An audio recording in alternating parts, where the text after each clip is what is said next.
Soy alumna de la Universidad Abierta y a Distancia de México.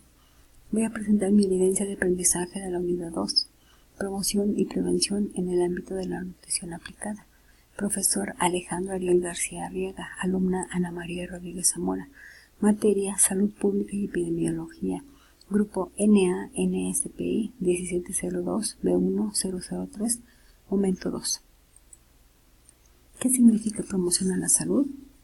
La promoción a la salud es el proceso que permite a las personas incrementar el control sobre su salud para mejorarla. Abarca no solamente las condiciones dirigidas directamente a aumentar las habilidades y capacidades de las personas, sino también las dirigidas a modificar las condiciones sociales, ambientales y económicas que tienen impacto en los determinantes de salud. En otras palabras, ayuda a aumentar la calidad de vida individual mediante la prevención. Algunos ejemplos de promoción son entornos saludables, escuelas saludables, estilos de vida, ejercicio físico, hospitales saludables y convivencia pacífica.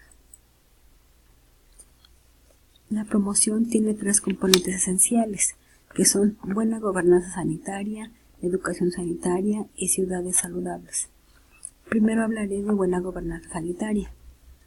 La promoción de la salud requiere que los formuladores de políticas de todos los departamentos gubernamentales hagan de la salud un aspecto central de su política. Esto significa que deben tener en cuenta las repercusiones sanitarias en todas sus decisiones y dar prioridad a las políticas que eviten que la gente enferme o se lesione. Estas políticas deben ser respaldadas por regulaciones que combinen los incentivos del sector privado con los objetivos de la salud pública, por ejemplo, armonizando las políticas fiscales que gravan los productos nocivos o insalubres, como el alcohol, el tabaco y los alimentos ricos en sal, azúcar o grasas, con medidas para estimular el comercio en otras áreas. Asimismo, hay que promulgar leyes que respalden la urbanización saludable mediante la facilitación de los desplazamientos a pie, la reducción de la contaminación del aire y del agua, o el cumplimiento de la obligatoriedad del uso del casco y del cinturón de seguridad. Educación sanitaria. Las personas han de adquirir conocimientos, aptitudes e información que les permitan elegir opciones saludables, por ejemplo, con respecto a su alimentación y a los servicios de salud que necesitan. Tienen que tener la oportunidad de elegir estas opciones y gozar de un entorno en el que puedan demandar nuevas medidas normativas que significan nuevas medidas normativas que sigan mejorando su salud. Ciudades saludables. Las ciudades tienen un papel principal en la promoción de la buena salud. El liderazgo y el compromiso en el ámbito municipal son esenciales para una planificación urbana saludable y para poner en práctica medidas preventivas en las comunidades y en los centros de atención primaria. Las ciudades saludables contribuyen a crear países saludables y, en última instancia, un mundo más saludable. ¿Qué significa prevención? La prevención es el conjunto de medidas necesarias para evitar el desarrollo de enfermedades. Hay prevención primaria, secundaria y terciaria.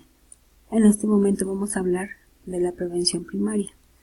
La prevención primaria evita la aparición de la enfermedad. Ejemplo, con la vacunación, educación sanitaria, control de embarazo, checar colesterol, hipertensión arterial, niveles de glucosa, mastografías, control de peso, protección contra accidentes, etc. en personas sanas y en general mejora las condiciones de trabajo, nutrición y vivienda. La prevención secundaria detecta la enfermedad en etapas tempranas. En este nivel se persigue impedir el desarrollo de la enfermedad y prevenir el surgimiento de posibles complicaciones. Ejemplo, diagnósticos tempranos y tratamiento oportuno. Algunos ejemplos de la prevención secundaria son control de peso para no generar obesidad, control de enfermedades en etapas tempranas para erradicar o controlar la enfermedad. La prevención terciaria es cuando la enfermedad ya ha provocado daños irreversibles y se intenta llevar el impacto de estos en la vida del enfermo a su mínima expresión. Tratamiento y rehabilitación de una enfermedad para que sea más lenta su progresión o invalidez e intentar mejorar la calidad de vida de los pacientes. Tenemos aquí un esquema de la prevención primaria, secundaria y terciaria, donde la primaria es periodo de incubación, la secundaria se le llama periodo preclínico y la terciaria periodo clínico, rehabilitación y en algunos casos, que es lamentable pero sucede, llega la muerte. Ahora hablemos de la norma oficial mexicana S043 SSA 2 2005. Su propósito de esta norma es la orientación alimentaria dirigida a la población, brindándoles opciones prácticas con respaldo científico para favorecer una alimentación correcta, adecuada a sus necesidades y probabilidades, así como brindar información para promover el mejoramiento del estado de nutrición de la población, prevenir problemas de salud relacionados con la alimentación. Los contenidos de orientación alimentaria se deben basar en los grupos de riesgo desde el punto de vista nutricio, la prevalencia y magnitud de las enfermedades relacionadas con la nutrición de la población y por último la evaluación de la disponibilidad y capacidad de comprar alimentos para los diferentes sectores de la población. Criterios generales de la alimentación. Los alimentos se agruparán en 3 grupos: verduras y frutas, cereales y tubérculos, leguminosas y alimentos de origen animal. Al interior de cada grupo se deben identificar los alimentos y sus productos conforme al apéndice normativo A. Se debe promover el consumo de muchas verduras y frutas, de preferencia crudas, regionales y de la estación, que son fuente de carotenos, de vitaminas A y C, de ácido fólico y de fibra dietética, que dan color y textura a los platillos, así como de otras vitaminas y nutrimentos inorgánicos. Se debe recomendar el consumo de cereales, de preferencia integrales, o sus derivados y tubérculos. Se destacará su aporte de fibra dietética y energía. Se debe promover la recuperación del consumo de la amplia variedad de frijoles y la diversificación con otras leguminosas, lentejas, habas, garbanzos y arvejas por su contenido de fibra y proteínas. Se debe recomendar el consumo de carne blanca, el pescado y aves asadas, por su bajo contenido de grasa saturada y de preferencia consumir el pollo sin piel. En el caso de la población adulta, se debe recomendar la moderación en el consumo de alimentos de origen animal por su alto contenido de colesterol y grasas saturadas. Se debe informar sobre las ventajas y la importancia de la combinación y variación de los alimentos. Se debe recomendar que cada tiempo de comida se incluyan alimentos de los 3 tipos. Se hará énfasis en las combinaciones de alimentos que produzcan un efecto sinérgico entre sus nutrimentos, aumenten su rendimiento o su biodisponibilidad. Se debe destacar la importancia de combinar cereales con leguminosas. Esto mejora la calidad de sus proteínas. Se debe recomendar la combinación de alimentos fuentes de vitamina C con alimentos que contengan hierro. Se debe insistir en la importancia de variar la alimentación e intercambiar los alimentos dentro de cada grupo. Esto da diversidad a la dieta. Se debe promover la lactancia materna exclusiva durante los primeros 4 a 6 meses de vida. Se debe enfatizar en las prácticas de higiene, en la preparación de los alimentos, lavar y desinfectar verduras y frutas, hervir o clorar el agua, hervir la leche bronca, lavar y cocinar los alimentos de origen animal, o que por sus características de manipulación sea posible y necesario para asegurar su inocuidad, así como la higiene en el entorno de la vivienda, los riesgos de la presencia de animales en los sitios de preparación de alimentos, la higiene personal, la limpieza de utensilios y el almacenamiento de los alimentos. Se debe señalar la forma ideal mediante la cual se optimice el costo-beneficio derivado de la selección, preparación y conservación de los alimentos. Se debe identificar y revalorar los alimentos autóctonos y regionales y recomendar la utilización de técnicas culinarias locales que no tengan un impacto negativo en la salud. Se promoverá el consumo de alimentos preparados con condimentos naturales y esencias de la cocina tradicional de cada región.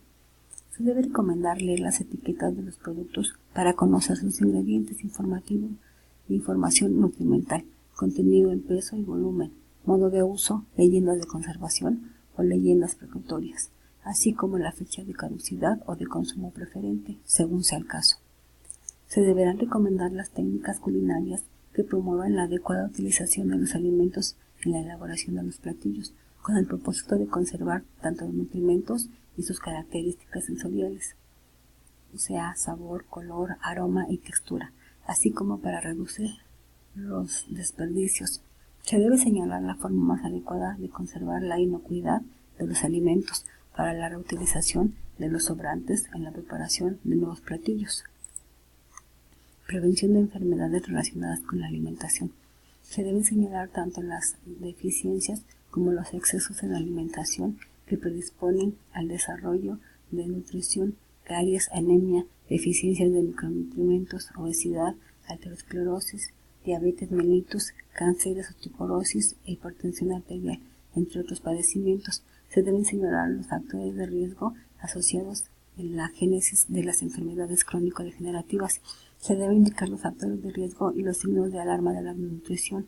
Se debe establecer cómo mejorar la alimentación de las niñas y de los niños en riesgo y con desnutrición.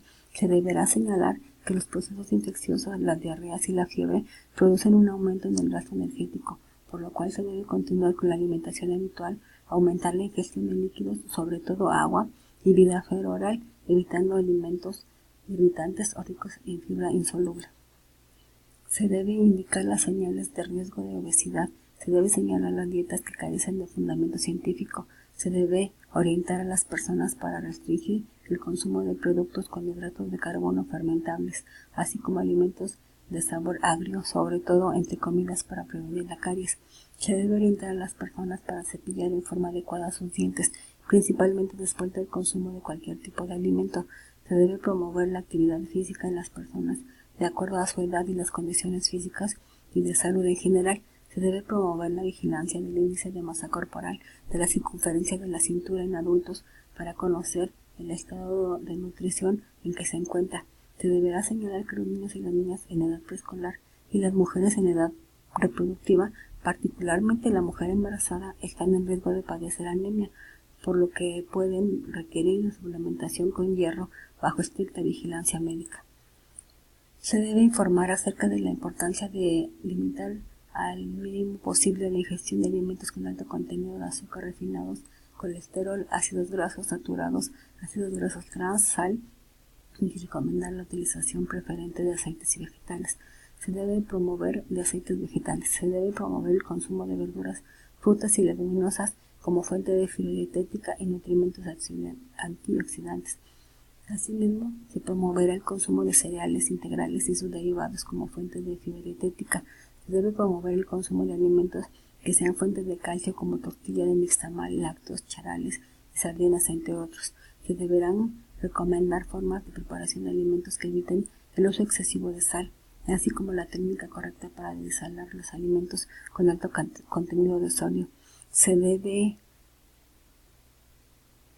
deberá informar la conveniencia de limitar el consumo de alimentos ahumados que contengan nitritos y nitratos y de alimentos directamente preparados al carbón o leña.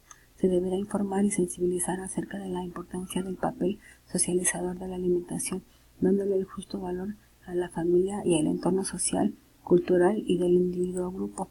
Disposiciones para mujeres embarazadas y en periodo de lactancia. Se deben destacar que durante el embarazo se incrementan las necesidades nutricias, particularmente las de energía, hierro, calcio y ácido fólico. Se debe indicar que la mujer embarazada debe adecuar el consumo de alimentos de acuerdo con su peso, pregestación y con el trimestre de embarazo. Mujer en periodo de lactancia, se debe indicar que la práctica de la lactancia incrementa las necesidades de energía, proteína y calcio